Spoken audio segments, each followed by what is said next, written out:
ನಮಸ್ಕಾರ ಸ್ನೇಹಿತರೆ. ವಿಚಾರ ಏನಂತಂದ್ರೆ ಯಾವುದೇ ಒಂದು ಸಂಘ ತಗೊಬೇಕಾದ್ರೆ ನಾವು ಯತ್ನೆ ಮಾಡಿ ತಗೋಬೇಕು.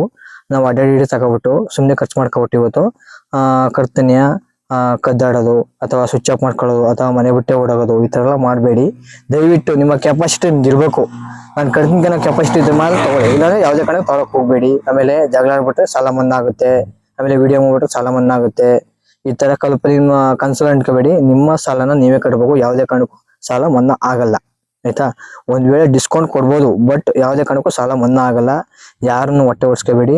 ಆನ್ ಟೈಮ್ಗೆ ಪೇಮೆಂಟ್ ಮಾಡಿ, ಆನ್ ಟೈಮ್ಗೆ ಕಟ್ಕೊಳ್ಳಿ. ಯಾವುದೇ ಕಾರಣಕ್ಕೂ ನಿಮ್ಗೆ ಗೋಳಿ ಕೊಡಲ್ಲ, ನಿಮ್ಮ ಹತ್ರ ಗಲಾಟೆ ಮಾಡಲ್ಲ, ಅವರು ನಿಮ್ಮ ಹತ್ರ ಏನು ಕಿರ್ಕ್ ಮಾಡ್ಕೊಳಲ್ಲ ಅಂತ ಹೇಳಕ್ ಇಷ್ಟಪಡ್ತೀನಿ. ಸುಮ್ಮನೆ ನೀವು ಯಾರನ್ನು ಗೋಳಿಕೋಬೇಡಿ. ಯಾಕೆಂತಂದ್ರೆ ಬರೋ ಮಕ್ಳೆಲ್ಲ ನಿಮ್ಮ ಮಕ್ಳೇ ಅನ್ಕೊಳ್ಳಿ, ಆಯ್ತಾ? ನಿಮ್ಮ ಮಕ್ಳೇ ಬರೋದು, ಯಾರು ಬರಲ್ಲ, ಬೇರೆಯವರು ಹುಲಿ ಸಿಂಹ ಯಾರು ಬರಲ್ಲ, ನಿಮ್ಮ ಮಕ್ಳೇ ಬರೋದು. ದಯವಿಟ್ಟು ಆದಷ್ಟು ಎಷ್ಟಾಗುತ್ತೋ ಅಷ್ಟು ಕಟ್ಕೊಂಡು ನಿಮ್ಮ ಸಾಲನ ತೀರ್ಸ್ಕೊಳ್ಳಿ ಅಂತ ಹೇಳಕ್ ಇಷ್ಟಪಡ್ತೀನಿ. ಸುಮ್ಮನೆ ನೀವು ಆಟರ್ಸ್ಬೇಡಿ, ಸುಳ್ಳು ಹೇಳ್ಬೇಡಿ, ಮೋಸ ಮಾಡಬೇಡಿ, ಸ್ವಿಚ್ ಆಫ್ ಮಾಡ್ಕೋಬೇಡಿ, ಮನೆ ಬಿಟ್ಟು ಓಡೋಗ್ಬೇಡಿ.